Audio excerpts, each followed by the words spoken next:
дуже великого друга України. Ми з Wijnandом познайомились прямо перед війною.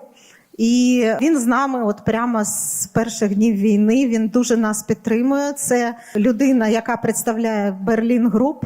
І Берлін Груп кожну свою зустріч, кожен мітинг починає зі слайду «Supporting Ukraine», за що ми дуже їм вдячні. Thank you very much, Irina, for your kind introduction. Despite the war situation, I would like to congratulate you, I think, with what I believe is the fifth anniversary already of your global payments conference. So it's your first lustrum celebration. And I see this as another sign that Russia is fortunately not very successful in breaking your spirit. And it makes me proud to attend in your conference today. Today, I hope to show you that API-based microservices start to play a vital role in connecting businesses, individuals, and economies across borders. And also, Putin cannot stop this as much as he is still trying to frustrate the stability and integrity of Ukraine. And your connection to the free world. As mentioned, my name is Wijnand Machielse, and I am part of the team that edits and moderates the Berlin Group activities.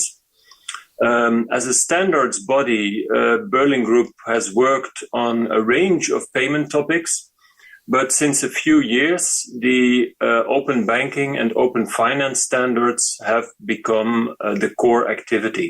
Okay. Let us focus on the topics of today. This is never easy immediately after lunch, I'm well aware, but I will do my very best to make this hopefully an educating and entertaining session for you that keeps you awake. These are the items that I would like to discuss, with first a small and quick recap on the key features and impact of the Berlin Group PSD2 standards, and then show you our journey into open finance and open data, and finally talk about our future activities. Remember, several years ago, the Berlin Group NextGen PSD2 access to account framework had already defined the standard for the implementation of the PSD2 compliance services. Because the idea was that this would provide uniform access to the market with optimal reachability, and that it would tremendously reduce the complexity and fragmentation risks and costs. And in the end, the uniform and interoperable open banking standards that we developed have been published as RESTful APIs within the NextGen PSD2 framework, developed in the spirit of an open source initiative. And the standards are publicly available via the website and are offered for free, of course. And these standards are covering the requirements of all participants on, amongst others, data models, consent modeling, SCA architectures, so strong customer authentication, and the related payment products for retail and corporate business. And the release 1.3.12 is the latest release, and this one has been in stable and mature maintenance mode since July last year. So any additional clarifications from the European Banking Authority since then, they never had any further impact on the Berlin Group standards. Which is probably a good sign for robustness of the standards. So far, so good. And on a quick recap of the key NextGen PSD2 services on this slide, you can see that besides the mandatory minimum set of services required from the PSD2 regulation, the NextGen PSD2 framework offered already a number of optional services that can be required in specific jurisdictions or have to be supported when offered by the online banking environment of a bank. But because, as you may know, this is a requirement from the PSD2 regulation. And on top of this, the framework offers a number of optional extended services. So with this, we were already offering a lot more than what was required by law in the European regulations. In fact, with the optional extended services, we were already a bit extending into the open finance and open data spaces. Now, this slide is showing you the current geographic coverage of countries where banks and TPPs are involved in the Berlin Group standards development and in implementation. Although Berlin Group is only focusing on standards development, but we know from earlier surveys and also from feedback from the European Central Bank that roughly 80% of the European banks and almost all TPPs have implemented the Berlin Group Next-Gen PSD2 framework. And the standard has met strong adoption and support outside of the PSD2 mandated countries as well. And of course, we are very happy with such a large-scale adoption because this really reduces the complexity and fragmentation risks and also the costs. And it also provides uniform access to the market with optimal reachability for everyone who has implemented the standards.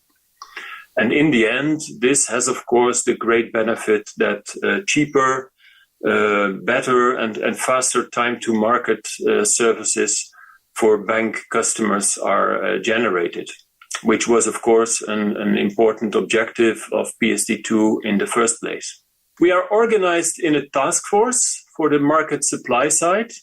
And on this slide, you see an overview of the roughly 70 participants from 30 countries that are currently participating in this task force. And you see a mixture of banks, banking associations, payment schemes, central banks, insurance companies, and interbank processors. So these are all the providers of APIs, and this is the place where the standards development is coordinated. And the market demand side, so the users of the APIs, are organized in an advisory board, where we have more than 100 TPPs, fintechs, IT providers, merchants, and corporate organizations. And they are counseling on the future evolution of the standards. By the way, a full list with all the participants is available on the website, of course. Okay, as mentioned on the supported services slide for Next-Gen PSD2 open banking, we were already a bit extending into the open finance and open data services. And for Berlin Group, open banking has always only been the beginning of a larger journey into open finance and open data. As Berlin Group, we saw a strong market interest from both banks and TPPs, but also from, for instance, corporate customers, to a strong interest to leverage the Next-Gen PSD2 technology and infrastructure investments and start offering enhanced services, more information, more account types, more products. And this is all in the context of open finance and open data.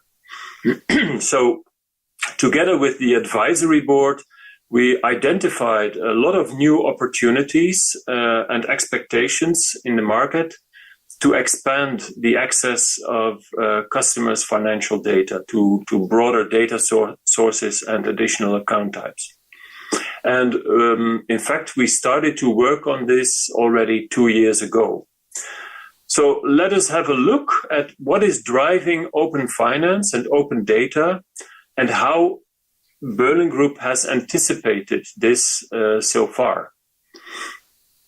Yeah, first of all, open finance and open data are very much driven by new technologies, new customer demands, new regulations, and new, as we call it, API access schemes coming to the market. Now, new technologies and changing customer demands is continuously evolving autonomously. So for this presentation, I would like to focus on the regulatory environment and the arrival of new schemes, and then show how Berlin Group is responding to this. As you can see here, the European Union has a lot of regulations, and this slide is showing you only the most relevant ones that somehow affect the payments industry, either directly or indirectly.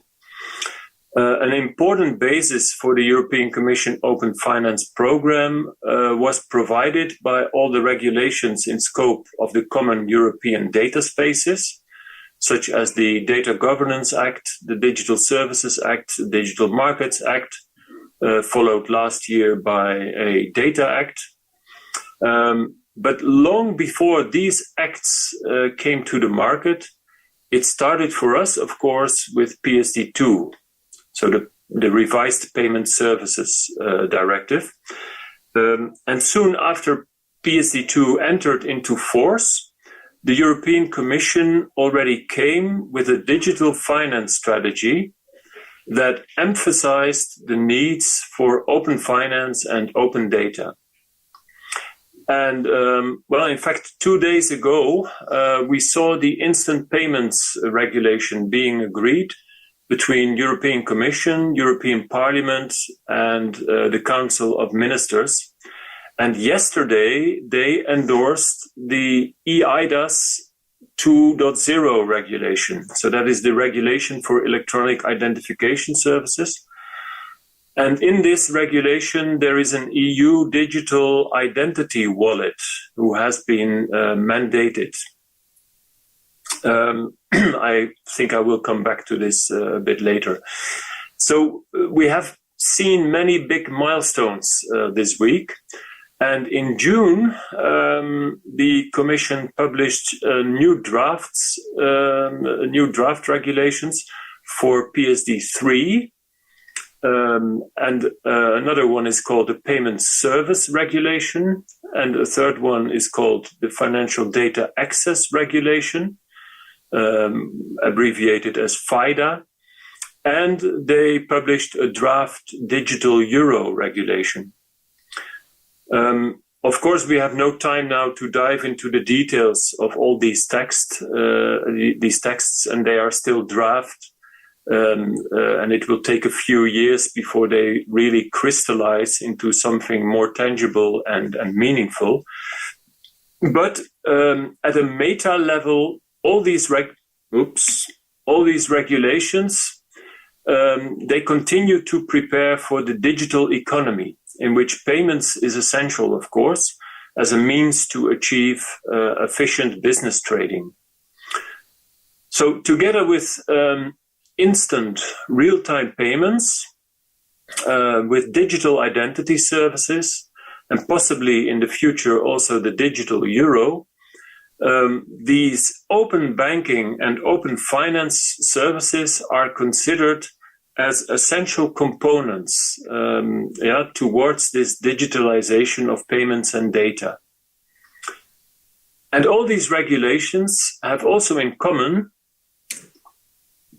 that they describe, in essence, the regulatory conditions for how the market supply side and the market demand side, so the providers of APIs and the users of APIs, how they should exchange data and handle payments. So in essence, the European regulations describe how this two-sided market should function, with the view that this renders huge benefits and efficiencies for the economy. And in such two-sided markets, the market demand side is increasingly demanding open and harmonized standards, because no one wants to be locked into proprietary standards. And open and harmonized standards are leading to increased interoperability, and interoperability creates reach. So also business-wise, it is clever to cooperate in standardization because you will be able to address bigger markets. But standards are nothing, of course, when they are not used by schemes. It really takes standards and schemes to tango, as we stated at the Berlin Group conference that we had in May this year, and where Irina and Olga Lewandowska made a fabulous presentation on stage about the status of open banking in Ukraine. So schemes are needed. By the way, an open finance scheme or an API access scheme is simply a multilaterally agreed set of rules, where data holders, such as banks, and data users, such as TPPs or other API clients, have agreed upon a way to execute transactions through a specific payment instrument, and which allows then opportunities for a commercial model between them. And this is something which was not allowed in PSD2 open banking. So there are opportunities to earn money in open finance and open data. So you should think of such a scheme as something like MasterCard or Visa as a payment, as a card payment scheme. And let's say, although the variety of payment methods is increasing with more digital wallets and also more API access schemes coming to the market, we also clearly stated at our conference in May that the Berlin Group standards are already able to accommodate all payment methods. So we have proven this already for PSD2 access to account and for the new API access schemes, such as EPC SPA and Giro API. So we have already 2 of such schemes. And it will be easy to extend this to new wallets and, for instance, the digital euro. So this is something we offered also as a support to the ECB. So in summary, Berlin Group is approaching open finance and open data in 3 different ways. First of all, by reusing and extending the architecture and technical platform of the PSD2 open banking. And this extended architecture has come to be known as the Open Finance version 2 platform or version 2 architecture. And as you may have seen, we published a few weeks ago the core PSD2 compliance part of the version 2, which was followed recently by the request to pay V2 service. And earlier this week, we published the extended payments V2 with, amongst others, the reservation of funds for V2, the deferred payments for V2, and multiple recurring payments services. And in the coming months, this will be followed by a lot more services, which I will show you on one of the next slides.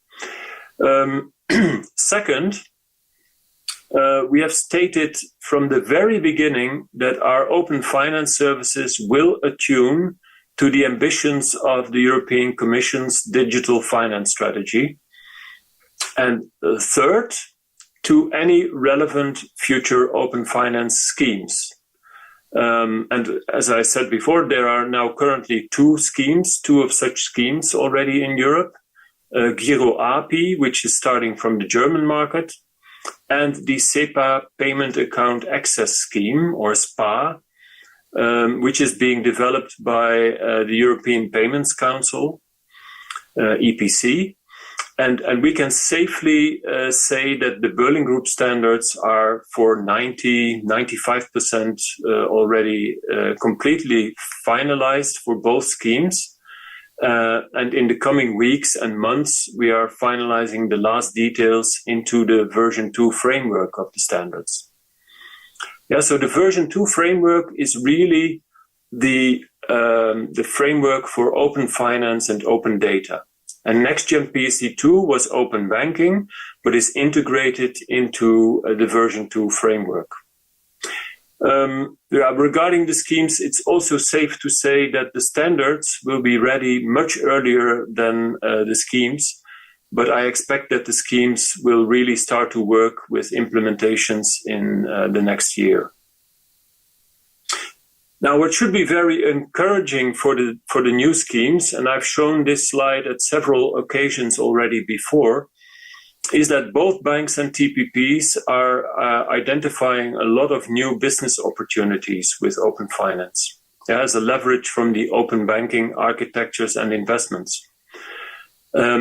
So banks, TPPs, SMEs, corporates, wallet providers, they are all acknowledging the power of the API economy, and ETPPA, which is the largest TPP industry association in Europe, which is also represented in our advisory board.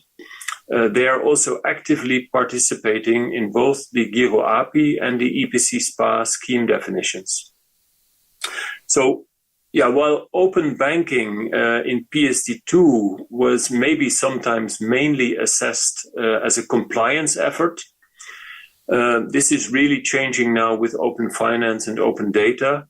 They are assessed more and more on the metrics of new business models, which are supported by the high synergies and investment leverage of PSD2-based open banking.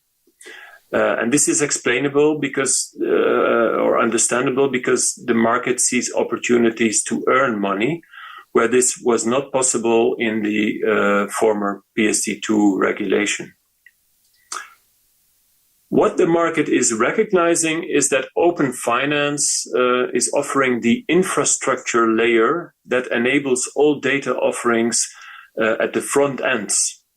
Yeah, open finance APIs allow product features and functionalities to be easily pulled out from a variety of payment and banking applications and to be combined into processes and services that users with the right authorization can access from anywhere. Yeah, so open finance APIs integrate products and services into different commercial environments and distribution channels, and they are therefore enabling the platform economy. It's important to recognize that there are a number of differences between open banking and open finance. And this is something we also had to reflect in the version 2 framework. First of all, open finance is so far not regulated in Europe, but it will come with the new PSD3, PSR, and FIDA regulations. But even once these regulations are finalized and entered into force, then it is still to be expected that the national competent authorities, so the NCAs, that they are not available for assessment of implementations as they did in the PSD2. And this means that the market of API providers and API users, possibly facilitated by the API access schemes, they need to organize certification and approval themselves. Yeah, and this market of API providers and API users is in open finance much bigger and much more differentiated than in open banking. Then, because we have regulated, not only regulated banks as API providers, but in open finance, we can also have insurance companies, security brokers, mortgage providers, etc., pension funds, and a lot more. And also the users will not only be the regulated TPPs, but additional API clients are possible, like corporates, wallet providers, service providers, fintechs. So the market is much, much bigger. And in open finance, the identification of API clients might be based on all kinds of certificates, not necessarily only based on the PSD2 eIDAS certificates, as in open banking. We are still taking the secure identification of an API client on the basis of qualified eIDAS certificates. That is the default solution. But groups of asset holders or API access schemes could still decide to use other types of certificates. And certificates used for identification will in general not contain any information about the status of the API client. So about approvals or contacts of the API client. So to make this information available in a secure way, the Open Finance Framework assumes the use of directory services that manage and distribute such information. And these directories can be operated on behalf of a scheme, as a scheme directory, or on behalf of one or more data holders. And finally, open finance services may require formal agreements between API clients and asset holders, where this was not allowed in PSD2 regulated open banking. So these are the main differences between open banking and open finance.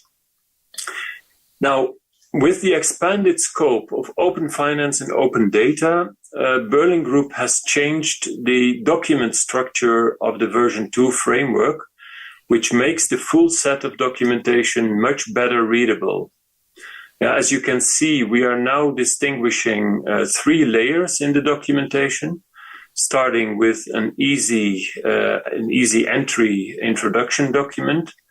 Then we have the basic framework documents describing all the service-independent items, covering everything from protocol functions and security measures to consent APIs and data dictionaries. And except for the API management functions block, all the other service-independent items have already been published. And then at the third layer are the service documents, each time published as an operational rules document and as a detailed technical implementation guidelines document. And the first service document is describing all the core compliance services based on PSD2 for payments and for account information. And as I said before, this was published a few weeks ago. And we are now focusing on premium account information services, so AIS, and on document services. Regarding the premium payments, we have already published the request to pay for version 2, and 2 days ago, as mentioned, we published the extended payments with multiple recurring payments, reservation of funds, dynamic or deferred payments, etc. The multiple recurring service is sometimes called variable recurring payments in some markets, or sometimes also dynamic recurring payments. But this has all been published already. And in addition, we will also publish the YAML files for all these services, of course. But this will come a bit later, hopefully before the end of this year, because the current focus is on the service definitions and the publications of this. The changed and better readable document structure is not the only enhancement of the version 2 framework, of course. But I think most of what is on this slide is self-explaining. So in order to try and stick to the time, I propose that I skip this slide for a moment. Now, the best thing is, of course, that the version 2 standards, they are building on the widely implemented PSD2 standards. And this is enabling the leverage of available PSD2 infrastructures and investments. And the delta change from open banking to open finance is not that big anymore, once you have implemented the core compliance APIs, as you can see in this picture. Okay, then 2 more slides. On the future activities, because we are not sitting on our hands, of course. This slide shows you the work items from our work plan for this year and what is planned for delivery until the end of next year. As you can see, this list is quite long, and in the first half of this year, a lot of our resources were also involved in the digital euro discussions with the ECB, which took a lot of our time away. This will still be the case in the future, together with the impact from the EU digital identity wallets. But as you can see, the items on this slide cover already a lot of the version 2 architecture services. For the sake of time, I will not further detail than these services. But apart from this, we are also involved in continuous industry alignment with SWIFT, OpenID, W3C, and recently the Bank for International Settlements asked us to participate in a new initiative for global harmonization of cross-border payments. So we can be sure that we will be very busy until the end of next year, probably longer. These are indeed the additional efforts we will have to make towards the schemes and to the digital euro and OID wallet. Some final words then. I can safely say that with open finance, we are really entering a new stage with new business models and customer-centric service propositions, where customers are benefiting from emerging new services via more channels than ever before. And API standardization is one of the areas where close cooperation really pays off, and I trust that this is shown by the results so far. So with this, I've come to the end. So thank you very much for your attention. And it leaves me to wish you well and a successful and productive continuation of this conference. Thank you very much. Thank you. Oh, by the way, I've also added a few backup slides in the annex. So after the conference organization has distributed the slides to everyone, you will find them in the last part of the presentation. Thank you very much, Wijnand. Thank you for your friendship, for your constant support of us in our struggle for freedom. Thank you very much. It's a big pleasure, Irina, as you know. Thank you very much for having me at your conference. Thank you. Thank you.